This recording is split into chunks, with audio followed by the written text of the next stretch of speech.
And so when you know that that's what can happen to a child, you start becoming a lot more proactive about trying to find loving connections, reasonable connections that will better serve the child in state. This is Real State, a podcast from CSG South. Join us as we talk with policymakers and public leaders shaping state-level decisions across the South and explore how ideas move from policy to real impact.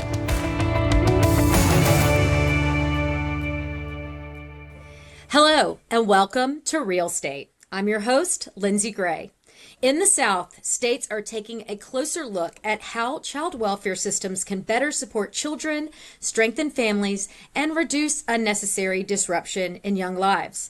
In the Commonwealth of Virginia, that conversation has included a growing focus on kinship care, foster care policy, school stability for children in care, and access to original birth records for adult adoptees. Our guest today, Delegate Katrina Callsen, was elected to the Virginia House of Delegates in 2023, and in that time, she has been actively engaged in legislation related to child welfare, including kinship placement, foster care policy, and adoptee rights. Delegate Callsen, thank you for being with us today.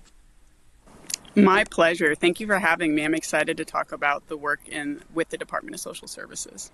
Absolutely. So before we get into specific legislation, I want to start with your perspective as both a policymaker and a practitioner in this space. So from your perspective, what does a child welfare system get right when it's truly centered on the best interests of children and families?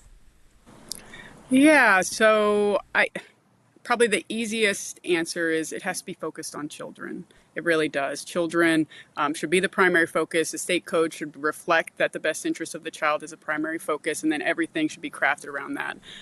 The second thing I would say would be that it should be preventative in nature. It should be about allowing families and children and those who are struggling access to services before foster care becomes necessary. That makes sense on basically every level because it's doing right by the child, it's minimizing disruptions, and it's actually also more cost effective to provide services before a child enters into foster care. So preventative. And then the last bit is that once the court or the state does get involved, any approach should be multidisciplinary. You really have to bring in stakeholders from all areas of the child's life if you want the best outcomes for children. And how has your work as a foster care attorney shaped the way you think about prevention, family stability, the role of the state when children are at risk? You know, it has provided me the perspective of what these cases look like day to day. It has given me so many stories and examples to draw from, and it has really cemented in my brain, just through experience, how flexible the system has to be to really serve children well. That's actually what drove some of my barrier crime work because, for example, I have been in cases where a child has no viable placement option left to go to. And at that point, we're debating whether or not we send a child to Utah, which has different regulations around group homes, to a group home where she would be, completely severed from her family, from her connections, from her roots, because that was all that was available to us.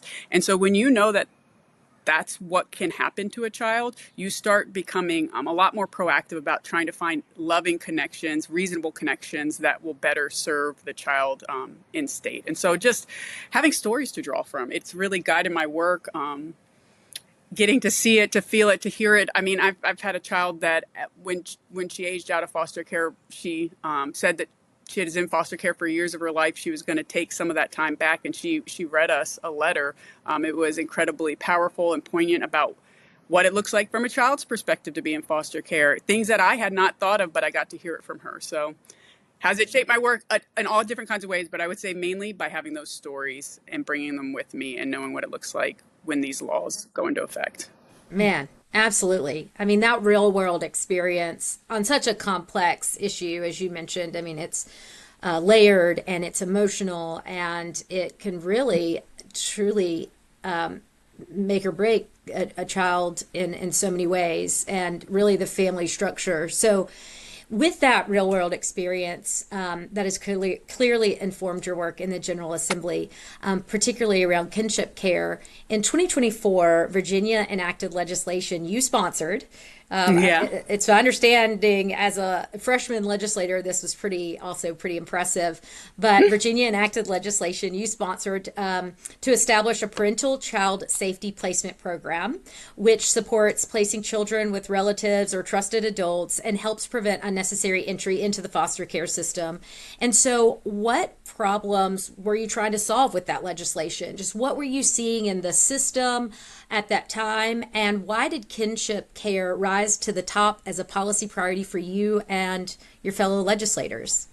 Yeah. Well, first, kudos to you for getting the name right, because one of the hardest parts about working that bill is there were so many stakeholders and the name of what we were calling it kept changing. And we ended up on a pretty lengthy parental child safety placement program.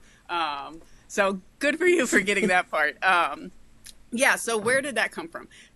First, it came from data. So anyone who's listening who's thinking about tackling things in their state, I would strongly suggest to start with data. There are stakeholders that helped collect that data. Almost on every bill that I've carried with DSS, there is someone who has collected data before that bill is brought to the General Assembly. So in Virginia, and I actually think there's quite a few other southern states that follow this trend, we had a 14% placement rate of children with kinship care. The national average is 35%. And it's important. The reason that that's a problematic statistic is because when you place a child with kin, and as a real quick aside, just technical, kinship placement care also includes trusted friends, because it's really just about having familiarity and not making a child have to go into a completely foreign situation. So it also includes what we call fictive kin. So placing children with fictive kin or with kinship placements results in better outcomes. I mean, it's not fail proof. There are always exceptions. It's always, you got to assess on the ground, but by large, the data shows over and over again that when you are placed with someone, you have better long-term outcomes, less behavioral challenges, less disruption to your school and family life, more, better emotional well-being. And ultimately, one of the problems with the foster care world is that children who have these adverse childhood experiences often tend to repeat the pattern. And so the more we can do to break the pattern, the better. So that's why we wanted to tackle it, because we have this low kinship placement. What the program does and what it acknowledges is that oftentimes before a child enters into foster care, there are people available to take care of that child as like kind of a temporary safe placement, but they are unable to do so because they cannot afford or access the services they would need to care for the child. And it created this kind of weird incentive sometimes that families have to actually let the child enter into foster care, just so that they could access the therapy, all the things that they need for that child to be taken care of. And so this bill makes it so that family members and kin and friends, fictive kin, can access services before entering into foster care. There's a lot of random elements that go along with that. There's some legal issues, but it was a lot to work the bill, because there's a lot that looks like when would we decide that foster care is imminent? Who's making that determination? How much do we want to be outside of the court process? Because the court process is protective in some ways. But ultimately, going back to the first answer, I just have so many stories I know of where we do safety plans. That's what we do typically before foster care placement. I have seen safety plans that are scribbled on the back of a napkin, that are signed by parents who are based in the hospital, and they're faced with really dire consequences, either sign or don't, and it's back of a napkin. So any work we can do to kind of formalize what it looks like pre-foster care and what's available to you, I felt like was a good tool for my state. So that's what we did. Absolutely. I mean, it sounds incredible. And to your point, these are measures and that they can access before entering the foster care system. And I can only imagine that is very helpful to any child who hasn't had anything close to those resources prior to that moment. And hopefully, to your earlier point, preventative. Yep.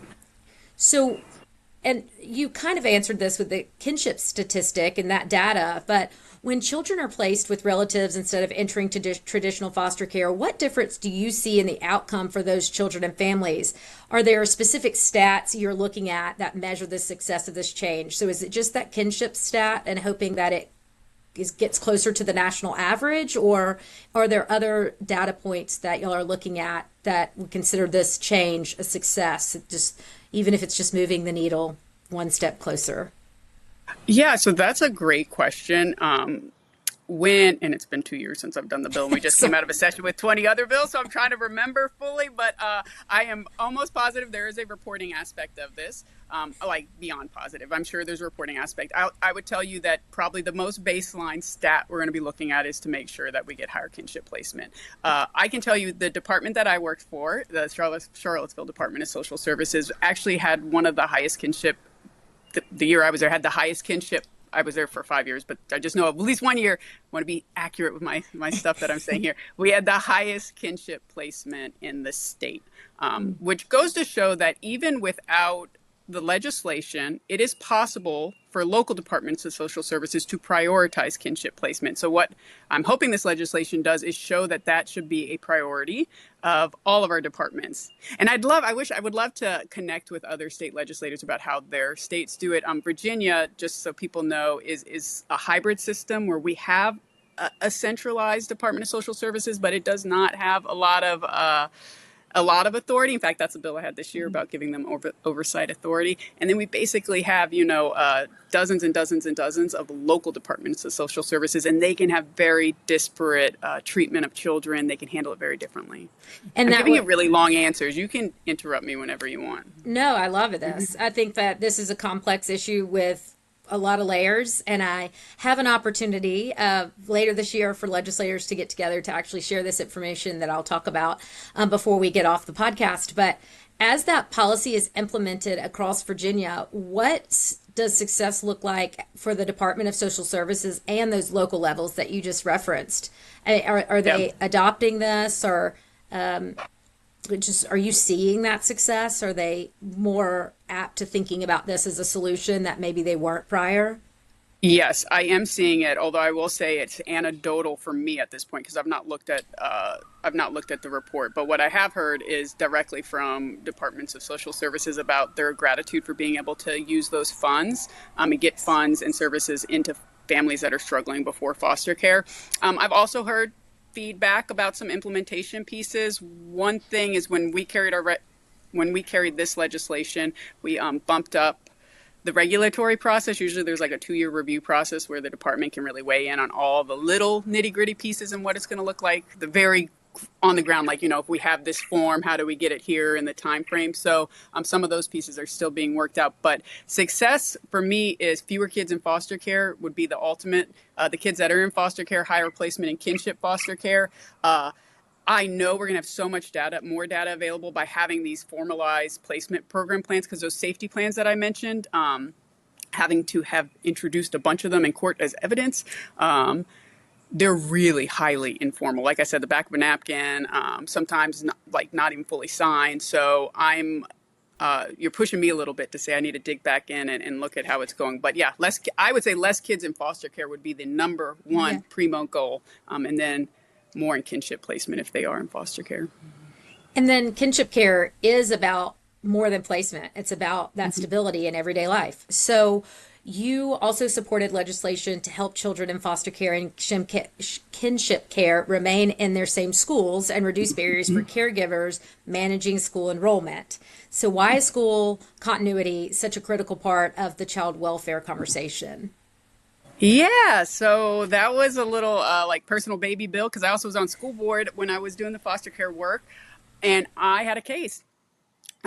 Where I realized that Virginia, we did some pretty big legislation in 2016. So we do protect children when they're entering into foster care. We have kind of a process for how the child can either stay in the school they're at right now or transition to the school of where they're going to be in foster care. But we don't have it when they exit foster care. And I actually had 2 cases, but one in particular that's come to mind. We kept the child in foster care so that they could remain in their school. So we kept them for 3 months longer in foster care just so that they could finish out an important transition year in their schooling. And that felt kind of preventable, silly. You don't want to keep kids in foster care a day longer than they have to be. You want them back with their family. And it was because we found out that although we protect kids on the front end, we don't protect them on the back end. And so that's what the bill did. Again, data. So if every time a child has to switch schools, it correlates to worse educational outcomes for them. And in fact, children in foster care who have just one fewer placement per year, it doubles their chance of graduating from high school. That was a stat they did a study of over 1,000 foster care youths 2 years ago. But I mean, that's pretty powerful. And you want to keep kids, you want to have them have continuity of education for all kinds of reasons. Also just their educational attainment. Like if you're learning a concept, you don't want to have to switch schools while you're also switching families and homes and all of those things. Absolutely. This is an aspect that I have never thought about with the child welfare system and the impacts that go along with that. So thank you for pushing that baby bill through, as you called it. And real quick, if I can add, there's some federal rules that came about, maybe with like the Every Child Succeeds. Some of this can be a little gray area. I'm not an expert on federal law, but there are federal things that kind of push the Virginia changes, but I would encourage legislators to look in and see how your state has interpreted it. If you are allowing children options when they exit foster care, it's a great way to really protect them. That's great advice. What do you wish more people understood about the impact of repeated disruptions on a child's development and long-term outcomes? If you just had a magic wand and everybody could just understand this thing before you start pushing through policy, what would it be? Yeah, I think people probably get it at a base level. I think we can all envision what it looks like to have transition in your life. I remember, this is not that poignant, but I remember reading a Reader's Digest article years ago. Remember Reader's Digest? Yes. Ooh, I used to love those things. We're not showing our age at all. Yes. I remember when it had like the table of contents on the front, which I loved, and then they changed that. I was like, the whole thing's changed. They were saying how certain life stressors, no matter whether they're positive changes, the mere change itself increases your stress level. So whether it's moving to a new house, even if you want to move to the new house, it's stressful. I think we all get that at a base level. So now imagine that as a kid, where every change is fraught with uncertainty and with no permanency in the end. And you can just imagine. I mean, you imagine the damage that can do. On a very practical level, one thing I cannot speak from, and having listened to so many foster children share their own story, I don't feel capable of speaking to their experience, but I have listened and I've heard them and I believe them, how disruptive and terrible it can be. I remember, I'm a military brat, I moved to schools all the time. I remember in math particular, like going into a new classroom, and I love math, but being like, wait, what are we doing? Because if you just if the curriculum doesn't line up, you lose like whole sections of your math curriculum. So that's a very basic thing. But these foster children have shared so much more that they're moving. Their sports team participation, the school plays that they were in, the hopes and desires they had for joining clubs, the yearbooks they were working on, and all of those things. And those are the kids that are really striving and trying to do things. Think about the kids that are already like, you know what? Doesn't matter. I'm checked out. Yeah. Even your bus stop changing. I mean, it's something that what seems simple is a whole different way of thinking about. That's incredible. And you're right. The stresses that I can only imagine you go through before you've fully evolved in your emotions and your frontal lobe and all the things that go along with that. And you're dealing with adult things when you're a child. This session, your work has continued to focus on how the system functions in practice, especially who is able to step in and provide care. So during the 2026 session that just ended a week ago, 2 weeks ago. I don't know. Time's weird. You've been involved in legislation addressing eligibility barriers and pathways for kinship and foster placement, including how the system evaluates potential caregivers. So what gaps or challenges in the system led you to focus on these types of policy changes this year? Yeah, so barrier crime work for placement has been a kind of ongoing thing. It started in 2024. I took some things off of our barrier crime list.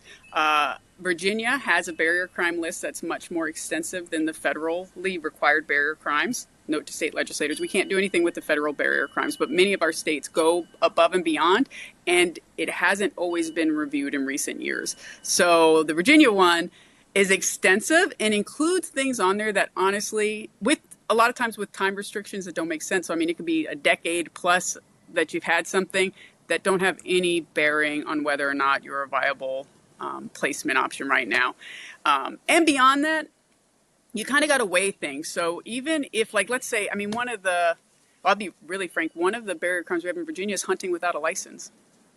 So, yes, if you were hunting without a license, that can be a barrier crime that prevents you from being a placement for a child. Wow. So if you can imagine the situation where you have a child that it's like you are either going to go live with a strange family in a strange town, potentially sometimes in another state, but that's rarer, or you could stay with like your grandfather, but he has a hunting without a license crime. Well, that's silly. And so I worked to get rid of some of the barrier crimes that we felt were a little bit outdated. And then this year I worked to create a barrier crime waiver process.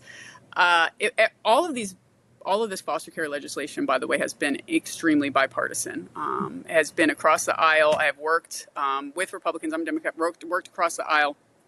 And I think people get it. And even the barrier crime waiver, it was almost unanimous, because one thing that people have to remember if they start feeling a little queasy about having the waiver, no matter what, we don't waive the federal barrier crimes, but if they start feeling a way about it, you just have to remember that we already rely on our departments of social services to do all kinds of safety assessment. And in some ways, when a child is in foster care, they're already subject to some of the highest level of oversight they're going to have in their life. They have monthly family partnership meetings with a variety of adults. They have court, every 3 months and 4 months and 5 months with the court overlooking it. So there's just so many safety checks. And if we're trusting our social workers to make those assessments about what to do, we probably can trust them when they are saying, here is a viable, good placement that is going to serve this child, and we need a barrier crime waiver. So that's why I did that work. I'm excited about that one. Man, you are dropping some great information for any legislator to look at. And to your point, this issue, I've talked with both Democrats and Republicans from multiple states, and even just little nuggets of where to start looking. You are dropping those nuggets today, so thank you. Other issue that has gained attention this session is access to information for adult adoptees. So this session, you have been busy at work. You sponsored legislation for adult adoptees to have access to their original birth records, and it has advanced through the General Assembly and is now awaiting action from the governor. So what is the core policy principle behind giving adult adoptees access to their original vital records? That bill was my passion bill this year. I had been thinking about it for a long time. Found out when I got elected that there was actually a Republican who had been carrying the bill for a couple years, but it hadn't been making it past the finish line. And ultimately this year, working with him, I took it over, and together we kind of brought our shared passion and we were able to get it passed. The reason it's important to me and was important to me, my dad is adopted. And I remember years ago, actually, when I was a child, wanting to know where he was from, and this is going to sound crazy, but it's just the truth of Virginia, wanting some more information about his race. We weren't actually even sure what his race was. And he was told at that time he would have to seek out some experts to provide opinions on why he needed access to it. And then we were going to have to go to court, we're going to have to get a lawyer. And he didn't even he wasn't that interested. It was mainly like, me and the rest of the family. So he's like, he wasn't going to do it. And that just felt wrong to me back then. It felt wrong to be denied basic information about who you are as a person. Where even sometimes where you're born. I heard throughout carrying the bills, I heard stories that it made legislators cry when they were talking about it. I mean, they were not terrible, but just like heart-wrenching stories of people who didn't know that they were of Jewish background, people who whose mothers thought that they would have the information if they needed. They didn't know, because the way that Virginia law works, it actually is not the birth mother that seals the records. It's not the child that seals the records. It's the adopted parents who gets to choose, who get to choose to seal it. And many of them don't even realize they didn't realize that they were sealing it. And so this bill, I basically look at as a human rights bill. It's actually not even about finding your family members, because the reality of DNA testing means that almost anybody who wants to find their family can find it right now. That I actually found my biological grandparents. I got to connect to both of them. I got to call them, and I got to hear my grandmother tell my dad that she loved him on the very first call. I got to hear a story about how in 1966 Virginia, which was when my dad was born, he is mixed race. Interracial marriage was illegal. And at that time, the best interest of the child for many mothers, if you were unwed, for a variety of reasons, they were told that the best course of action for their child was to put them up for adoption. And then those records were sealed, and there was never a way for them to connect again. And so the goal of this bill is, to me, it's just a restoration of human rights and understanding who you are. There have been many states that have opened up the records. They have not had any adverse effects that people were worried about. It ended up being a strong bipartisan bill. I'm hopeful that it will be signed. I wish I'd brought this letter to share with you. At the end of session, the Department of Vital Records, which didn't take a position on the bill, they came by my office and they said, we don't take a position on the bill, but we've had this letter for several years and we want you to read it. And I read it. It was from a man. He wrote it years ago, years before I carried the bill. And he just shared, like, from his heart, the story of what it's like for the state to deny him knowledge about who he is, and he had no way to access it. And as he was approaching the end of his life, if they could please just let him do it. And this is just your birth certificate. Like, everyone deserves to know their birth certificate. You're not like being, I don't know. And it's only for adults, just to be clear. So there's still some protections when things are new and fresh and a child is being put up for adoption. And that's why I think you saw that bipartisan support for this. And it affected so many people. And to your point, they should not be blocked from knowing who they are. And do you think that's why this issue gained momentum now instead of prior, is because it was bipartisan? And what do you hope Virginia gets right in implementation if the measure becomes law?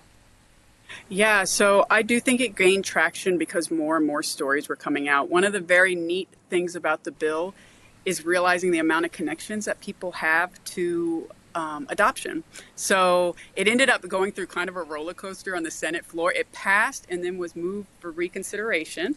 And so it had to do another day. And then the next day, it just filled my heart because people started standing up to speak to the bill and sharing, like, they had a sibling that was adopted. They had a daughter who was adopted. And they understood and wanted those people to have access to everything that they themselves had. And so, yes, I do think it became more broadly bipartisan because more people started sharing their stories. Also, when I left the committee meeting, I had a lobbyist come over and tell me, he's like, I was about to get in the line and testify once they hear about the bill and they understand what it means and what it looks like, and it's just a human rights issue, they start speaking up. And then I forgot the second part. It passed broadly bipartisan. Implementation. I think, well, the people have been advocates for so long, do want a signing, so I think it's just letting people know about the law change and that they can seek this out if they want. Yeah. It's up to them. It's in their hand. They can open the door if they want. They can keep it closed if they want, but they should have access to their birth certificate. Yeah, it still gives them the control of what they like to do. Yep. So stepping back from individual policies, because we could probably keep listing them off. You've been busy. But I want to look, at a broader landscape of this topic. So across Virginia, there has been meaningful progress in areas like kinship care and policy attention to family-centered approaches, as we've talked a lot about, while conversations continue around consistency, access to services, and system responsiveness. And today you've shared, where Virginia's leading in child welfare policy. Where do you see the greatest opportunities for improvement moving forward? That's a hard one for me to answer. I'm not going to lie. I texted I contacted the DSS and the Children's Ombudsman, which if states have not started doing a Children's Ombudsman, that's a great initial step to start getting some of that data about what's going on and what the process is looking like for families. Because I was hoping they'd give me really poignant answers that I could share with everyone. But since session is over, rightfully so, they're ignoring me right now. So I wanted to share their professional level of what they're seeing. I think for me, I'm probably going to rely on many of the things you said when you were answering the question. So I think the next horizon for Virginia is doing more work on the preventative piece and more work on the consistency piece. You mentioned consistency when you were saying it. That is one piece that is tied to better outcomes for children and for families. And in Virginia, because of the way we break up our system, I think there's still some work to do there. I passed a pretty big bill this year about, along with my colleagues, we broke it into pieces. So we all had pieces all together. It was a big bill about getting a centralized intake system, about making it so that there is an ability for the state to step in when when outcomes are not great for children. And so I think the next few years is probably going to be shoring up that kind of consistency. It was one of the hardest things for me to understand when I joined, and I do DSS work, because I was like, wait, this isn't how it's done. That's not what I've seen. And you literally have to hear the stories of, no, it's done very, very, very differently in this part of Virginia. Oh, wow. Working for a more consistent system. Yeah, I'm sure that's half the battle for a lot of our states as well. Well, I'm glad you're staying the course with this great work. These are questions many states across the South are asking as well. CSG South is hosting a policy masterclass on child welfare later this year from August 31st to September 2nd. If I could do a quick plug for that. It's in partnership with Casey Family Programs, because we just know this issue is complex. It's layered. It involves the judicial system. It involves the executive branch and the legislative branch. And of course, it involves and impacts families and children. So we are doing a deep dive on child welfare and later this year. So for other southern states looking at similar reforms, what lessons from Virginia's experience would you highlight? I think it's sequential. How some of this has come about, because we are making major DSS reforms, and I'm sure other states are as well. So I think I'd be curious. Maybe I'll be able to be a part of this masterclass. I'm curious. Love to have you. Yeah. I'm curious where they are in the process, because just like I mentioned, the Children's Ombudsman, for example, that's like a good first start piece. Before even that, I don't know where states are with just even forms. This is going to sound crazy, but having uniformed forms for foster care work and DSS work is actually incredibly impactful and helps create a system that people understand better. When I was in my office, we have these forms, but I know just a few years prior, basically it was like handwritten out petitions for every child, every abuse and neglect claim. There's work that can, so it's all, what I'm saying is there's somewhere along the line, there's always improvements to be made. So figure out where your state's at and then look to other states and start working your way up. I mean, I know, for example, Connecticut has a program right now that I'm looking at where they have really standardized their services so find where you are in the step and then look to other states and grow from there. It does seem like this is one of those matters where incremental steps is okay. That's what's going to move the needle, because it's so complex. And it's definitely not one session or one bill that's going to solve this topic. So thank you. Before we close, I'd like to end with a question we ask all of our guests. What is the best piece of professional advice you've ever received, and how does it shape the way you approach your work today? I'm so bad at picking like one or two things. I'm like a gray area person, I guess. I have answers, like it depends on my mood. I will land on when I very, very, very first got into politics. I was running for school board. I was knocking doors. I was very passionate about a specific issue, it was the opportunity gap for children. And I had access to a consultant, a media consultant. And I remember telling her about these conversations that I was having and how people were angry about certain things, but like the things didn't really matter to me. It was more about the opportunity gap. I didn't want to sit and talk about like classroom decor or anything like that. And she gave me this advice that said, when people are angry, you should listen. I mean, that was it in one line. When people are angry, you should listen. And the more work you can do to not respond defensively, to clear your head and to listen and to understand that where there's anger, there's a reason. And finding that reason and being able to speak to it will get you closer to what you want than not. And that has stuck with me because I've had to deal with, one, a lot of angry people. But two, it just like, it diffuses it in you, and it helps you bring you to someone else's viewpoint a little bit easier while still staying true to yourself. So when people are angry, it's not necessarily a terrible thing. Listen. Yeah. That is so short and sweet, but profound. And that's why I was like, let me think about that. Let me listen to that really quickly, because that is so good. Yeah, and not listen, like follow everything they say, but like, don't just absorb. Throw it aside. Don't be dismissive. Listen. Yeah, don't react. Just listen. Yeah. Just sit in it for a minute and listen. That's good. It's real good. Yeah. Well, Delegate Callsen, thank you for joining us and for sharing your perspective on an issue that has such a meaningful and truly lifelong impact on children and families across Virginia and the South, and being such a great ambassador for this topic and hopefully moving the needle not only in your own state, but across our region. I really appreciate you being here today.